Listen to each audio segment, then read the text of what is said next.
एक बार एक गर्भवती मादा हिरन जो लेबर पेन से तड़प रही थी। शाम का समय था।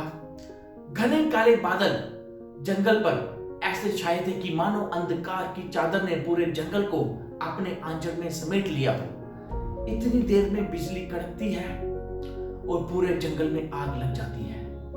आग बड़ी तेजी से फैलती है।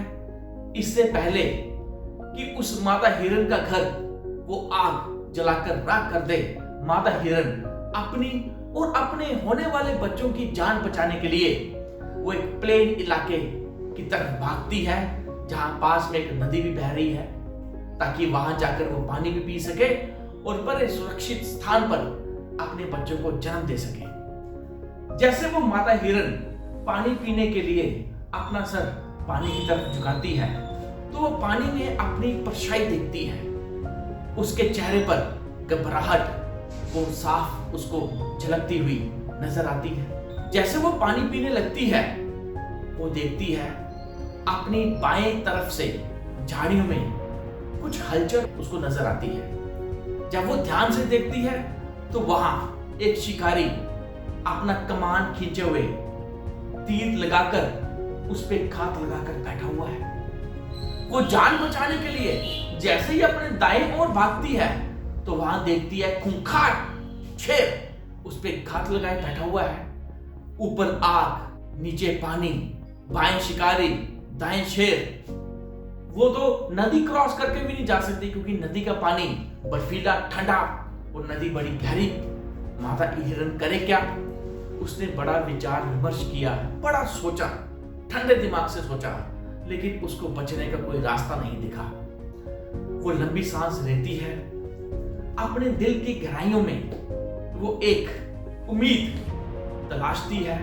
शायद मदर नेचर, शायद भगवान उस पर तरस खाए, उसके होने वाले बच्चों पे तरस खाए। और इसी उम्मीद से वो ठंडे दिमाग से और रिलैक्स होकर पानी पीती है। इतनी देर पर बिजली कड़कती है और उसकी कड़क से जो तीर कमान लगाए, घात लगाए जो शिकारी बैठा है उसके हाथ कांपते हैं और उसका निशाना चूक जाता है। उसका तीर मादा हिरन को ना लगते हुए सीधा शेर को लगता है और शेर उसके तीर लगने से घायल हो जाता है। जब वो शेर देखता है कि सामने शिकारी है जिसने उसको तीर मारा है, वो शिकारी की तरफ उसको मारने के लिए भागता है। शिकारी अपनी जान बचाने के लिए वहां से भागता है। जैसे माता हिरन पानी पीकर आगे पीछे देखती है तो वो क्या देखती है?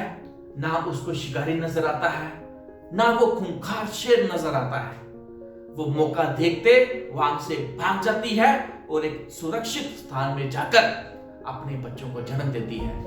इतनी देर में बारिश पड़ती है और जंगल की आग जो उसके घर को जलाने जा रही थी वो बुझ जाती है।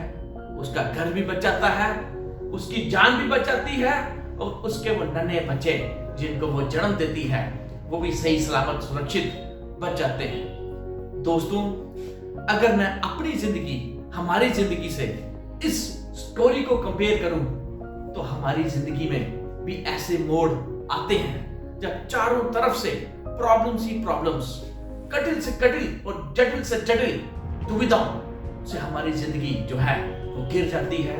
उनसे बाहर आने का हमें कोई रास्ता नहीं दिखता। तो हम देखते हैं कई स्टूडेंट्स जिनके मार्क्स कम आते हैं या फेल हो जाते हैं, या कहीं और व्यापारी हम देखते हैं कि वो सुसाइड कर जाते हैं। तो दोस्तों, ये गलत कदम है। अगर आप में हिम्मत है, अगर आप में विश्वास है, अगर आप में करेज है, अगर आप में हौसला है, अगर दृढ़ निश्चय है, अगर पेशेंस है, तो दोस्तों कठिन से कठिन प्रॉब्लम भी हम चुटकी में हल कर जाते हैं। क्योंकि जब आप दिमाग ठंडा रखेंगे, आपकी पॉजिटिव थिंकिंग होगी, तो ऐसी कोई समस्या ही नहीं जिसका हल नहीं निकल सकता। यहां आप देख रहे हैं माता हिरन जो है वो चारों तरफ से घिरी हुई है। ऊपर आग है, नीचे पानी है, बाईं ओर उसका शिकारी है, दाईं ओर शेर है, लेकिन वो हौसला नहीं हारती। इन चार दुविधाओं का, इन चार मुश्किलातों का वो डटकर और ठंडे दिमाग से पेशेंस रखकर वो सामना करती है और मदर नेचर, पूरी कायनात उसको इस समस्या से निकलने में मदद करती है। तो दोस्तों, हमें भी हौसला नहीं खोना है। ठंडे दिमाग से, पेशेंस रखकर, करेज से हमें अपनी टफ से टफ सिचुएशंस को उनका मुकाबला करना है और उनका दूर करना है। बहुत शुक्रिया। Thank you very much.